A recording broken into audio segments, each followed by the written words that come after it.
These are short words or phrases that shows emotion, and it often stands alone, unconnected to a sentence. So if you have one big word, it is a short form of that word or a little word for that big word or for that big sentence.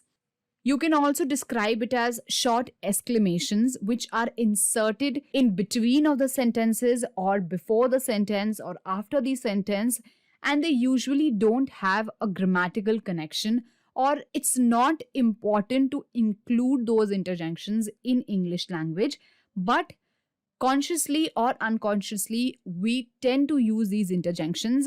Thus we tend to use it more in our spoken English than our written English. We may also use it in written English, and that is accompanied by an exclamation mark, right? So as said, that they don't have any grammatical connection to the sentences.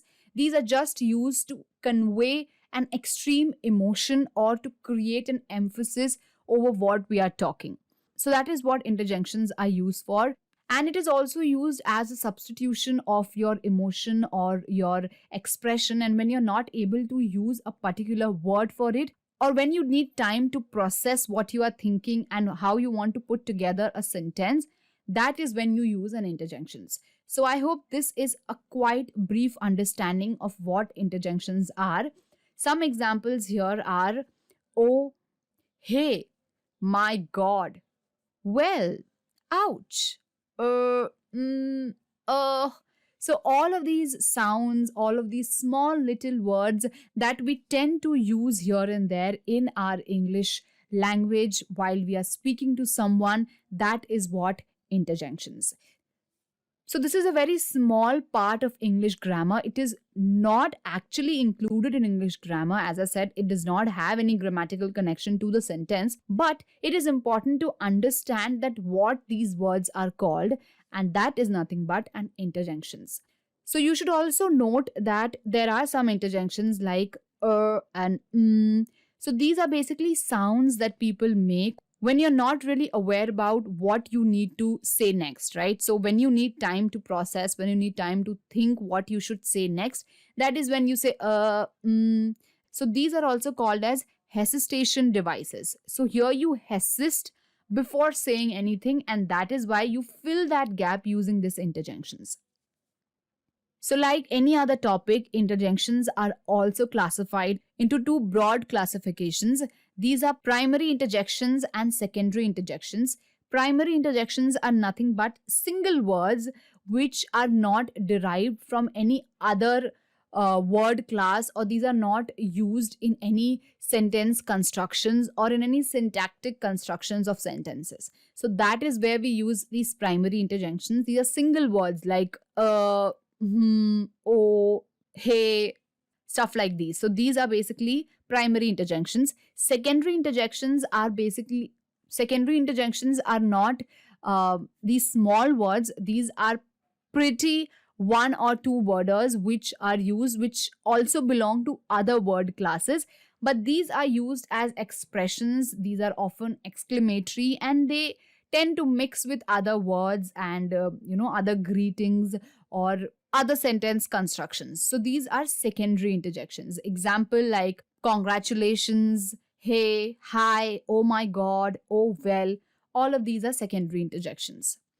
Now, using a primary interjections and secondary interjections, it completely depends on the context of the sentence. So let's see an example here. Oh, that's a beautiful dress. So here we have added a comma after O, and that says that it is a primary interjections. It is technically a primary interjections here.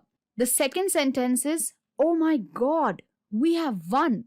So here, oh my God is a secondary interjections because that can stand apart from the second sentence as well, right? So here you don't actually need a connection to be in the sentence, but as described in the definition, that they belong to some other word class and they are often mixed together with other sentences.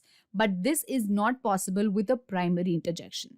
So these were the two broad classifications of interjections, which are very simple to understand.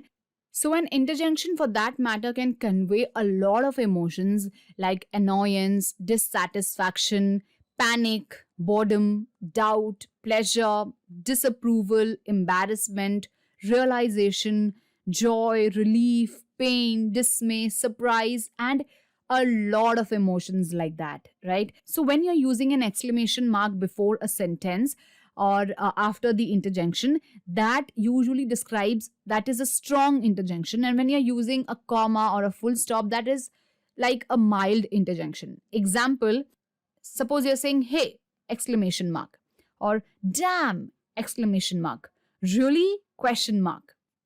So all of these are showing a strong emotion, maybe that of an annoyance or a doubt or a dissatisfaction or whatever. And now if you're using a comma after an interjection like dot dot dot dot. So here you can understand that maybe you're thinking something and that is why you need, a pause in between. Or oh, comma, no. Oh no. Or so all of these are mild interjections which does not actually convey a strong emotion, but then yes, it is used to enhance your sentence and to enhance your emotion while you're putting forward a sentence. Now let's also see some more example sentences of interjections using these particular words. Hey, don't be so lazy, right? Hey here is a interjection. Now this is a secondary interjection also followed by an exclamation mark. Well, let's think about it. Ouch, that hurts. Yay, I passed calculus. Wow, those fireworks are impressive. Yippee, we are going on a vacation. Oh, the place is so crowded. Oh, what a relief. Listen, you will stay right here. Look who has come. Splendid, I really like it. What a pity, you have lost it. So you see how we are using these small interjections to express more of our feelings and more of our expressions as to what we are seeing at the moment and how are we describing the same thing, right? So for that reason, or to convey that extreme emotion, we are using these interjections, and these are nothing but these can also be treated as a fillers in between sentences. How all of these words are coming up together and they're representing an emotion that is like a joy, a surprise, a sadness, an anger, or any such emotions which is being described is done using these interjections. So they're not having a grammatical value here. They don't have a grammatical relation to other parts of the sentence, and they are mostly seen as an informal language. So yes, this was it for this video. I hope you understood what interjections are, because this was a very simple topic to understand, and I hope this has given you an idea of what these words are called in the first place and how you can use them or in an informal language. So thank you so much for watching this video. If you were able to learn something out of it, do consider to like, share and subscribe to the channel. I will see you in another video. Till then, you take care and keep learning English.